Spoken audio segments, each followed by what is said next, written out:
the words of Israel's loving rescuer. That is both my title and my first heading this morning. I'm sure you've heard it said that the God of the Old Testament is primitive and angry and violent, whereas in Jesus we see a God who is mature and loving and patient. Have you heard people say things like that? Perhaps people say in the Old Testament we have a God of wrath, but in the New Testament we see a God of love and mercy. Sometimes people give us the impression that the Old Testament is preoccupied with rules and regulations and laws, and the way to God in the Old Testament was to live up to these impossibly high standards, whereas in the New Testament say, well, we can ditch all of that, and so long as we say that we believe in Jesus and try our best, nothing else really matters. I hope that we've been discovering over the last few weeks, months, years, that actually all of that is completely untrue. The God of the Old Testament is identical to the God of the New Testament. Well, of course he is. The God who made the world, the God who walked with Adam and Eve in the garden, the God who rescued his people from Egypt, the God who met with his people at Mount Sinai, we saw last Sunday, is the same God who became a child in Bethlehem. And he's not only the same God in person, he is the same God in character. And indeed, we saw this last term. His rescue of his people at the Red Sea was simply a preview of his rescue of his people at Calvary 1500 years later. We have been looking at Exodus on a Sunday over the last few months. I can tell you with some trepidation, I'm now starting a series on Exodus with our children at the Priory on a Wednesday afternoon. And this last Wednesday we talked about God's people being slaves in Egypt. And those people in Egypt asking themselves three questions. Does God see us? Does God care about us? Does God know us? Those are the questions that the Israelites asked. Those are the questions that every single one of those school children will at some point in their life ask, isn't it? How did God answer his people in the Old Testament? Well, he answered by rescuing them with a rescuer. That's what I want our children in our church school to learn and to count on. God rescues people with a rescuer.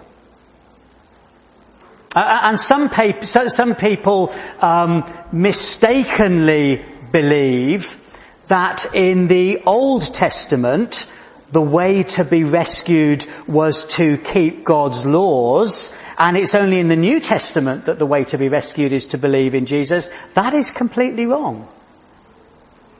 Why did God rescue the Israelites? Was it because they kept the commandments?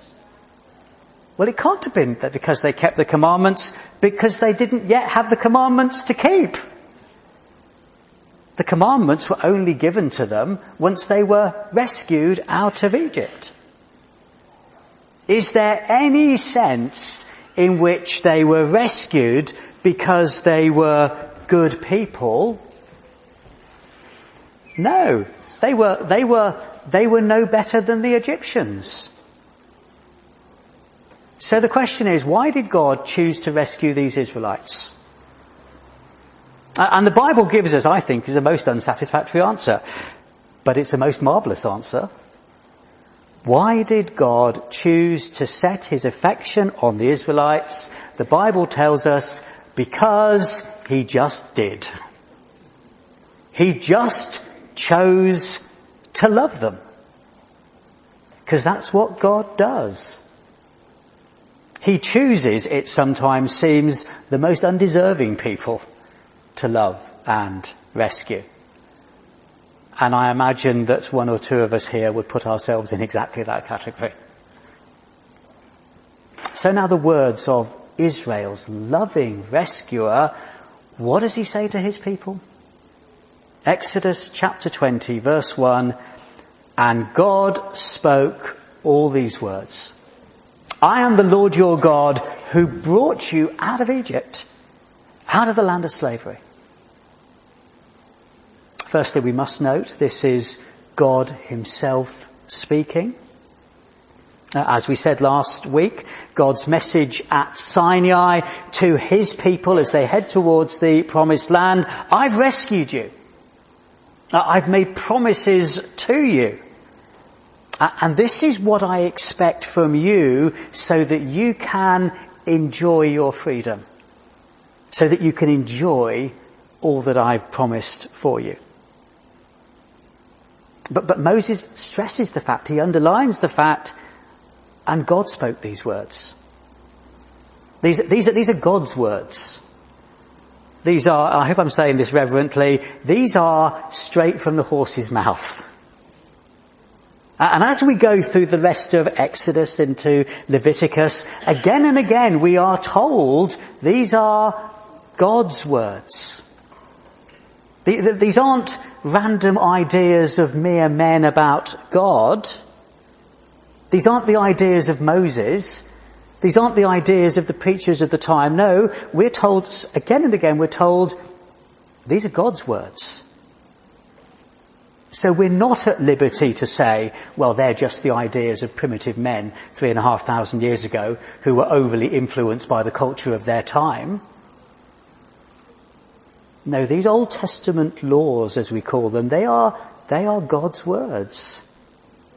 God, whose character has not changed. So what did God say? Well, maybe later if you were to flick through Exodus and Leviticus and Numbers and Deuteronomy, you will see, first of all, he did start with the Ten Commandments. And then he expanded upon those commandments in certain areas, explaining what some of them meant in detail. And then as you flick through, you won't fail to notice this, he gives lots and lots and lots and lots of examples. So he gives them his 10 commandments and then he applies them to their everyday life.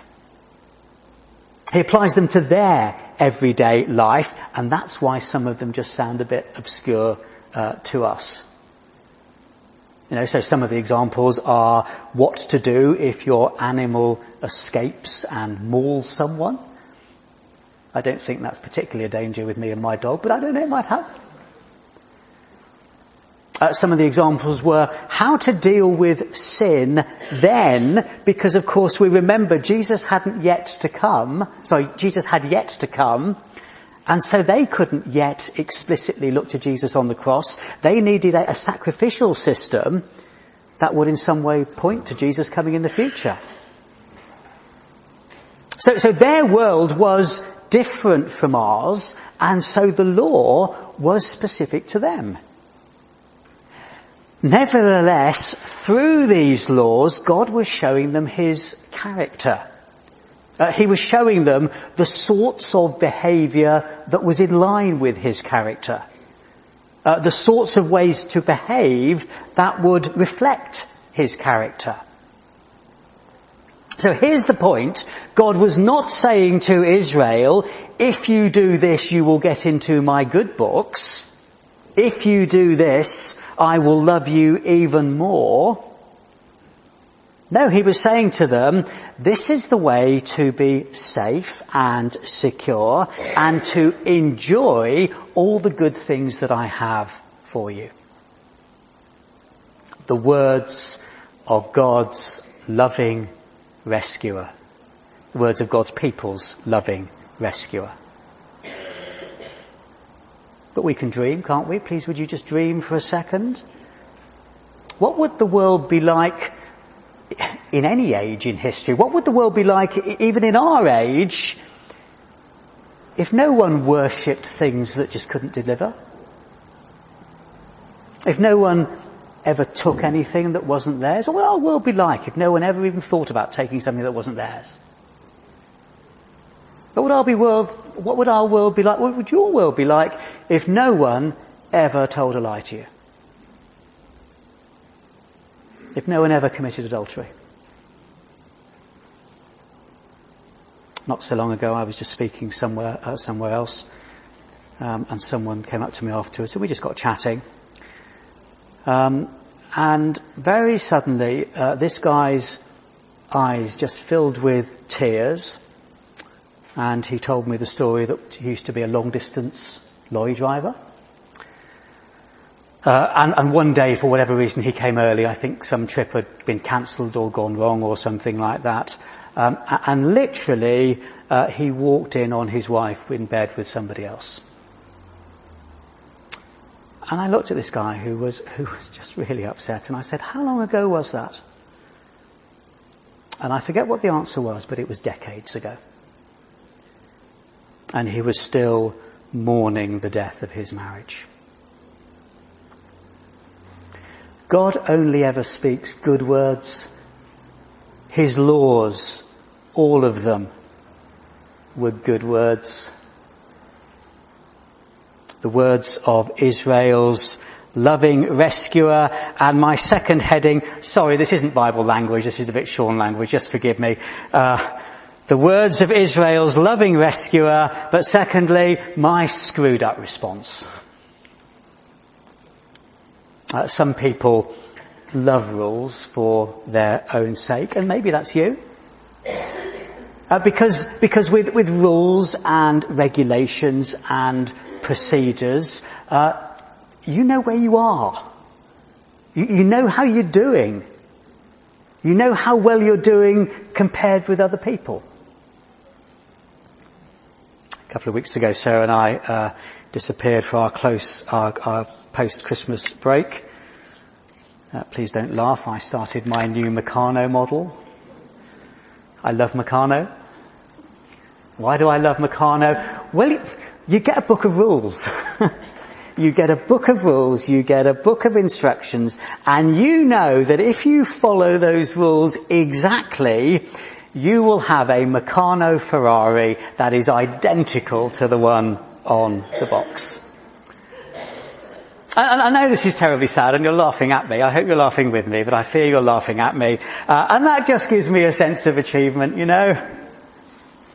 And other people who just don't seem to do it properly, mentioning no one because Sarah's not here, you know, I can put them right. I can say, no, you're not doing that right. No, I'm the expert on Meccano here. And yes, I know I can't do anything useful like put a picture on the wall, but at least I can build a Meccano model. And I know exactly how well I'm doing. I know I isn't finished yet, but I can go home and I know how far I've got because I know I've got to instruction number 11 and I've got 17 to go and I'm pretty much on track. And before you laugh at me too much, we can so easily do that with the Ten Commandments, can't we? All I have to do is just keep these 10. Yep, well, okay. I don't murder. I don't steal. I don't go to work on a Sunday. Or should that be a Jewish Saturday? And actually I do work on a Sunday, so how does that work? Never mind that one. But fourthly, I don't sleep with anyone else's wife or husband. I'm doing okay. I know I'm not perfect, but I don't do these things. Albert is a disgrace, isn't he? Getting sacked for fiddling his expenses. And Belinda walking off with her sister's husband. And Clarence, well, his grandchildren are clearly his God. And me, I come to church and I read my Bible and I don't download internet porn and I give 10, 20, 30% of my income. I'm doing all right. The law can be so attractive, can't it? I'm ticking those boxes. I'm doing okay. I can feel quite good about myself. I can rightly feel a tiny bit smug about myself. And yeah, I am doing okay spiritually compared with my next door neighbour or even the person in the next pew. Just look at what they're doing. Is there something of that in all of us? I promise to my shame, that's there in me. And certainly that was there in the Pharisees of Jesus' day. God's laws, if we can put them into tick boxes. I can tick lots of boxes. I can tick more of those boxes than most people. I'm doing okay.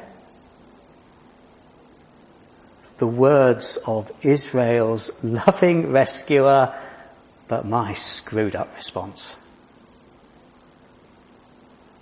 And it gets worse.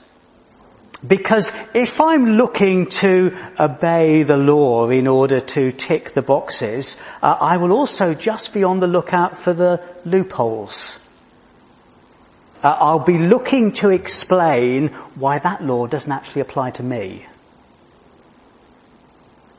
I'm backed into a corner and the only way to save face is to tell a lie. Someone says to me, Sean, have you done that thing that you promised to do? And I think, oh no, I've forgotten completely. And before I know it, I hear myself say, yep, sorted. Thinking to myself, yeah, I'll sort it as soon as I get home. That wasn't really a lie, was it? Because it will be sorted. It's as good as sorted. And that's not really the sort of lie that God had in mind in Exodus 20. I'm sure there's a loophole here. God doesn't mean little lies. And it would have just caused distress in that situation had I come clean with someone. The words of Israel's loving rescuer and my screwed up response. I use his words to feel good about myself and to look down on you. And because of that, I desperately search for the loophole that will get me off the hook. And my third screwed up response, well, it's just despair. Because when I stare intently at these wonderful rules from this wonderful God, I realise I can't do them. Okay, murder, adultery, stealing, but not ever misleading anyone. Not being a tiny bit jealous of my friend's lifestyle.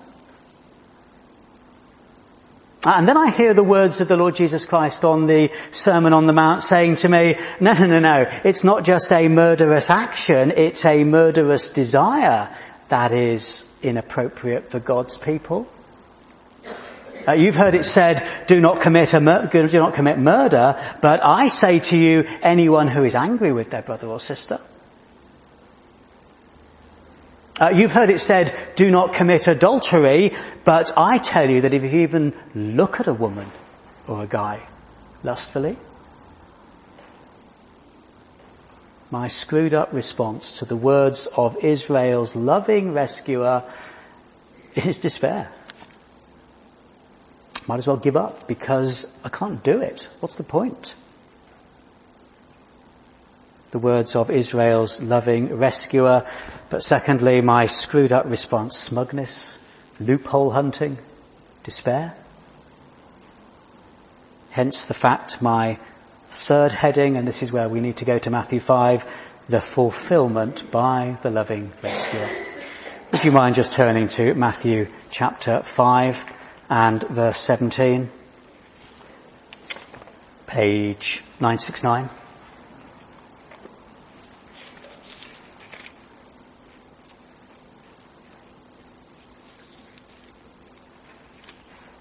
These words we've been talking about, these words of Israel's loving rescuer in Exodus, Leviticus, Numbers, Deuteronomy, do they need abolishing? I mean, if they just make me feel smug, if they just make me look for loopholes, if they may just make me despair, and especially given the fact that they were written explicitly for that people at that time in that situation, and they absolutely were, should we just cross them out of the Bible? We wouldn't cross them out of the Bible, would we? We'd just disregard them. We'd just not read them and say, no, that doesn't apply to us anymore. Let's just abolish them in our minds. What does Jesus say? Chapter 5, verse 17. Do not think that I have come to abolish the law or the prophets. I've not come to abolish them, but to fulfill them. For truly I tell you, until heaven and earth disappear, not the smallest letter, not the least stroke of a pen will by any means disappear from the law until everything is accomplished. Therefore anyone who sets aside one of the least of these commands and teaches others accordingly will be called least in the kingdom of heaven.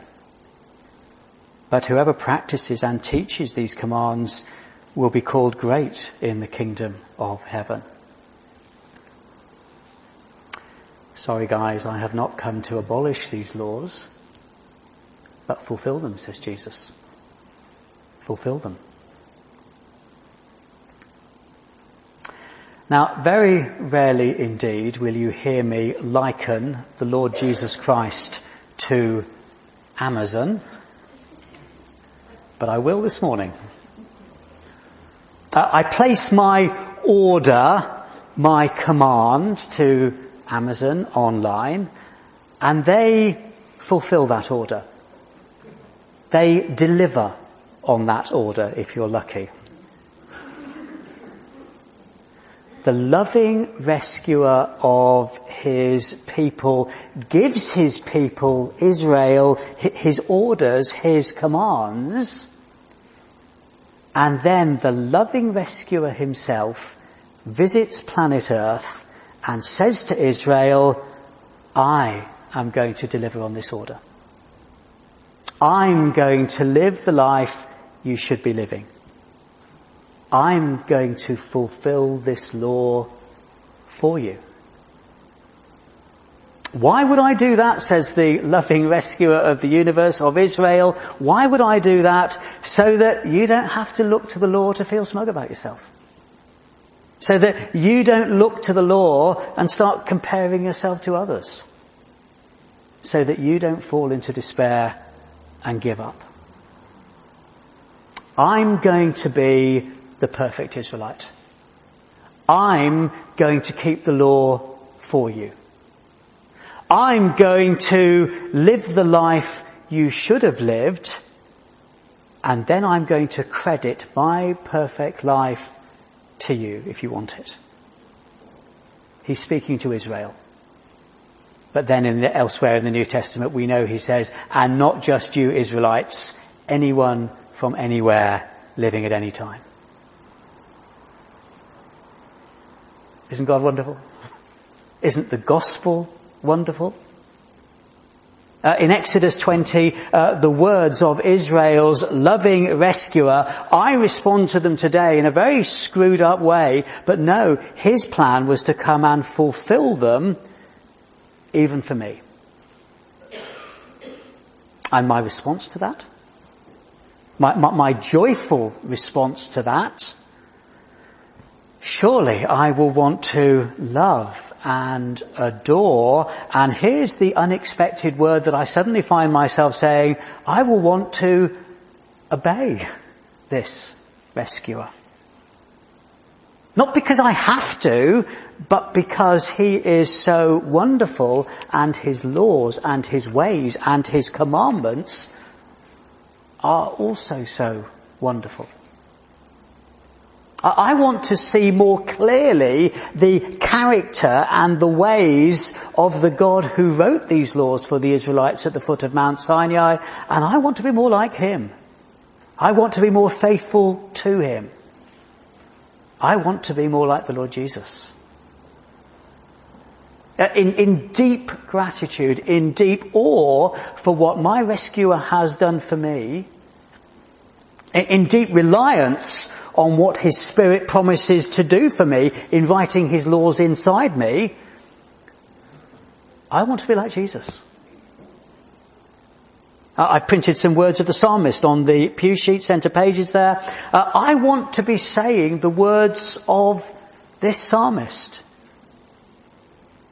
Teach me, Lord, the way of your decrees that I may follow it to the end. Give me understanding so that I may keep your law and obey it with all my heart. Direct me in the paths of your commands, for there I find delight.